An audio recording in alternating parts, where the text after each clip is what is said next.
என்னை திடீரென கைது செய்தது தொடர்பாக எனது மக்களுக்கு ஏற்பட்ட அதிர்ச்சி, கவலையை என்னால் உணர்ந்து கொள்ளக்கூடிய மாதிரி இருக்கின்றது. இருந்தாலும் இன்று நான் விடுவிக்கப்பட்டிருக்கின்றேன். அதிலிருந்து என்னுடைய மக்கள் அவர்களும் விடுவிக்கப்பட்டு எனக்கு தங்களுடைய உணர்வுகளை பல வகைகளிலும் வெளிப்படுத்தி இருக்கின்றார்கள். அந்த வகையில் அந்த மக்களுக்கு நன்றி கூறுகின்ற அதே நேரத்தில் நாட்டினுடைய ஜனாதிபதி அனுர திசநாயக்க அவர்களுக்கும் நன்றி சொல்ல விரும்புகின்றேன் பல காரணங்களுக்காக.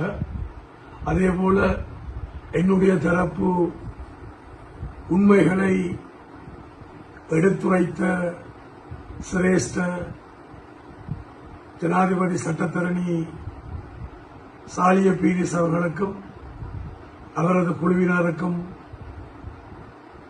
நன்றியை சொல்லுகின்ற அதே நேரத்தில் அந்த நியாயங்களை, அந்த உண்மைகளை உணர்ந்து கொன்ற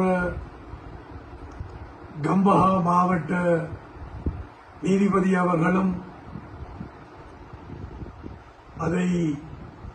அந்த உண்மையை உணர்ந்து அதை வெளிப்படுத்தும் விதமாக என்னை பிணையில் விடுவிப்பதற்காக அனுமதியை வழங்கியிருக்கின்றார்.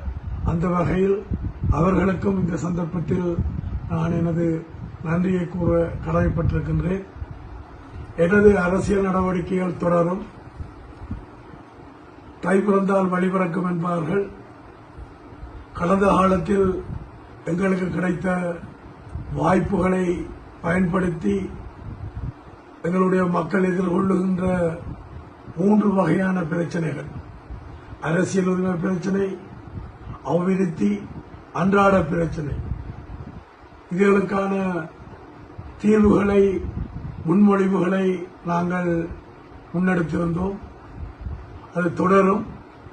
அதேபோல வர இருக்கின்ற சந்தர்ப்பங்களில் எமது மக்கள் நம்பிக்கையை இழக்காமல் தங்களுடைய உணர்வுகளை புரிந்து கொண்டவர்களை தங்களுடைய